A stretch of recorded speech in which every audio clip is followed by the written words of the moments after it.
यह बड़ा अच्छा कथन है कि नैतिक महानता तो सदा स्वतः प्रमाण है। यह सत्य पवित्र बाइबिल और प्रभु यीशु के जीवन वृत्तांत, जिसे हम सुसमाचार कहते हैं, के बारे में सही ठहरती है। इसमें ना तो उसके गुणों का बखान है और ना उसकी प्रशंसा के पुल बांधे गए हैं।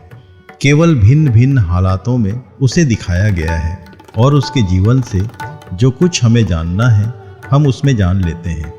यदि मित्रों आप सुसमाचार को निर्लेश भाव से एक बार भी पढ़ें तो आपका विवेक स्वयं साक्षी देगा कि इसमें उस व्यक्ति का उल्लेख है जो हमारी तरह सब बातों में परखा तो गया, परंतु बिल्कुल ही पवित्र एवं निष्पाप निकला। संसार के धार्मिक साहित्य अपने धर्म सिद्ध नायकों, अवतारों और महात्मा आदि की प्रशंसा से अनुचित सीमा तक भरे पड़े हैं। आधुनिक मनुष्य धार्मिक साहित्य में काल्पनिक और काव्यात्मक विशेषणों की अधिकता के कारण सच्चे व्यक्ति को पहचानने का यत्न करते हुए थक जाता है। ऐसे साहित्य ग्रंथ असंभाव्य वर्णनों, कवितामय कल्पनाओं की उड़ानों और आश्चर्यजनक तुलनाओं से परिपूर्ण है। प्राचीन धर्म पुस्तकों का यही हाल है, जिसके भावों को समझे बिना उसके विद्यार्थी भाषा की पोथियों को घोंटे जाते हैं। इस तरह की घोटंत विद्या से ना तो मस्तिष्क को प्रकाश मिलता है और ना ही आत्मा का शुद्धिकरण होता है। इतिहास संबंधी आधुनिक आलोचनात्मक ज्योति में ये साहित्य बिल्कुल व्यर्थ प्रमाणित हुए हैं। परमेश्वर मानव जाति के पास किसी विलक्षण रूप में नहीं आया, पर एक व्यक्ति प्रभु यीशु मसीह के व्यक्तित्व के द्वारा प्रकट हुआ। यह ऐसा व्यक्ति है जिसे गलत समझा जाना काफ़ी हद तक संभव है। ऐसा होना अनिवार्य भी है। परमेश्वर मनुष्य को घबरा देने, उसकी कल्पना शक्ति को बढ़ावा देने और उसके विवेक में आश्चर्य पैदा करने नहीं आया करता है। वह तो उसके सामने एक परमेश्वरीय निर्णय प्रस्तुत करता है, ऐसा निर्णय जो मनुष्य की मुक्ति का साधन बन सके, क्योंकि परमेश्वर के सामने मनुष्य के लिए यही चिंता है। सामान्यतः मनुष्य इसे नहीं समझ पाता और इसीलिए संभव है कि लोग यीशु मसीह के कारण ठोकर खाते हैं।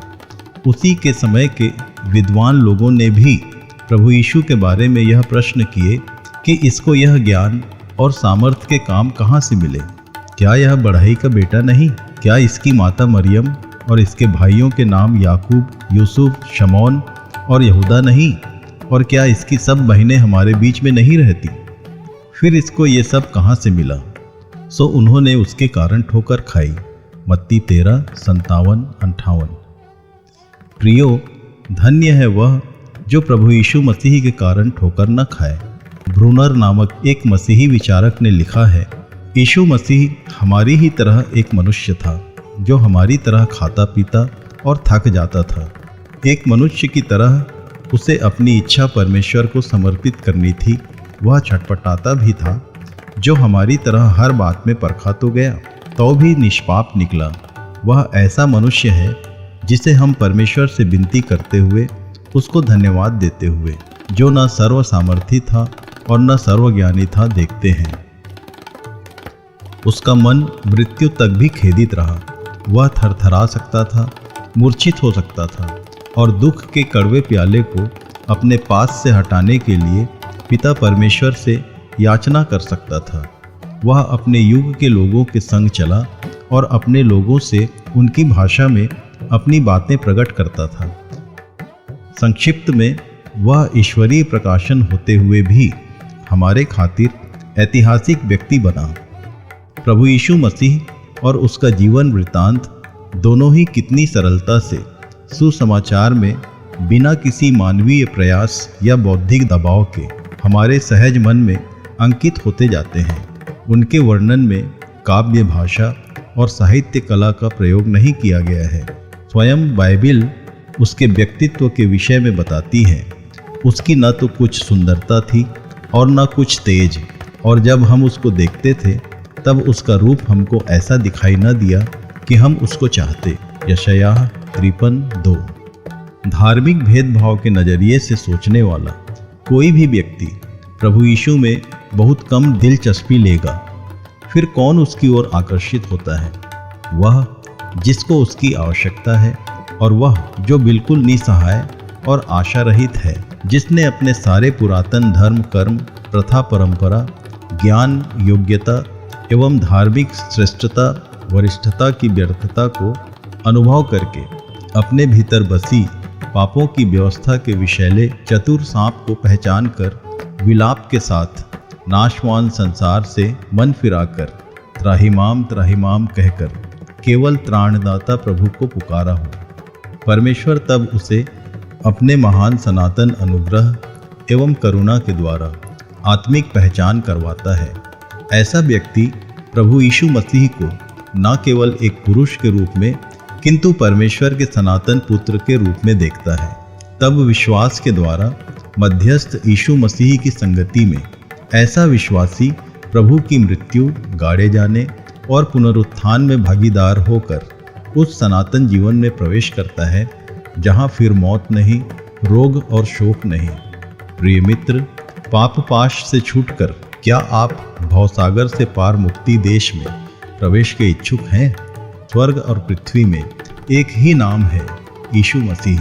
वह कहता है, जो कोई मेरे पास आएगा मैं उसे कभी ना निकालूंगा। यूहन्ना 16:37। क्या आप इस निमंत्रण को स्वीकार करेंगे? प्रभु आपको शक्ति दे। आमीन। यीशु न बदले बदले कभी, बदले आसमां।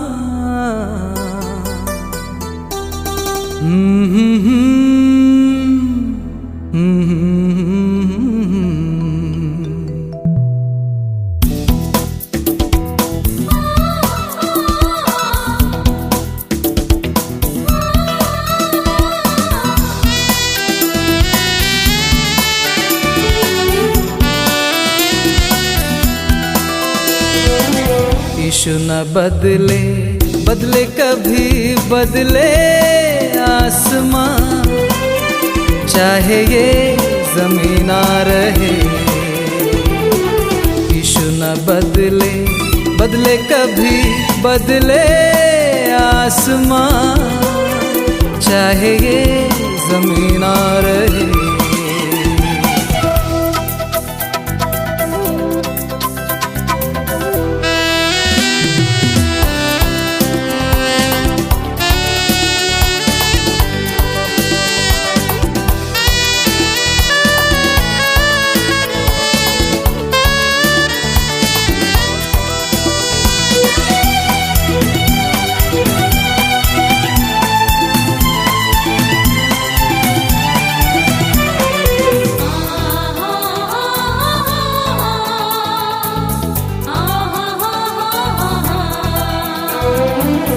करता है वो जो वादा, ना भूलेगा वो कभी।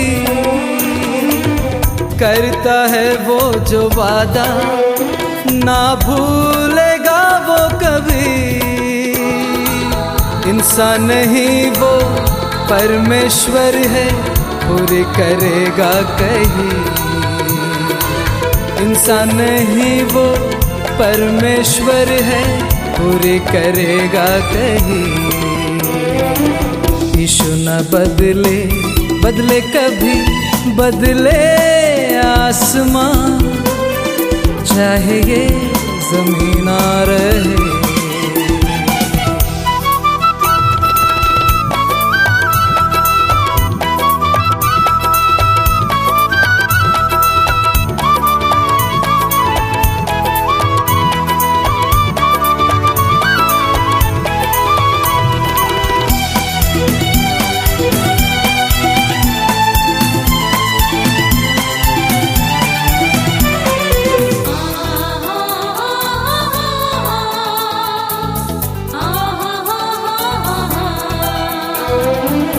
कुछ न हो तेरे पास, तू न छोड़ना उसकी आस।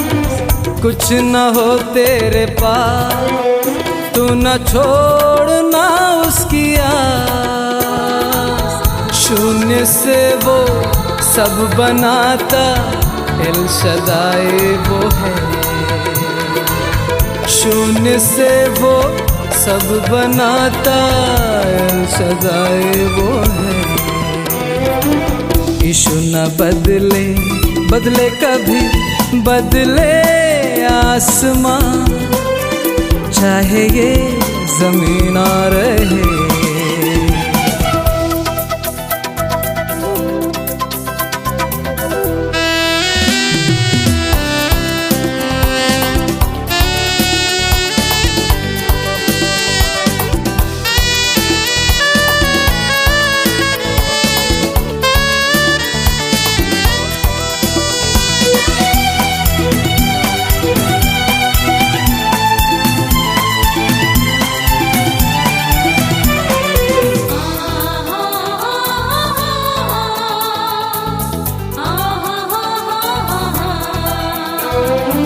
चलना पड़ेगा अकेला, साथ वो न छोड़ेगा तेरा।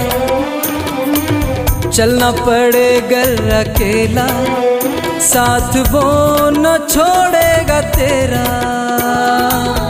रास्ते हों खतरों से भरे, साथ देगा वो ही।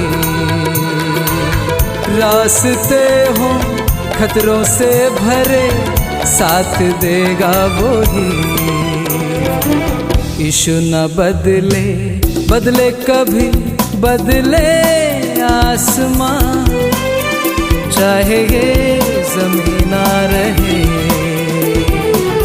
यीशु न बदले, बदले कभी, बदले आसमां, चाहे ये ज़मीन आ रहे।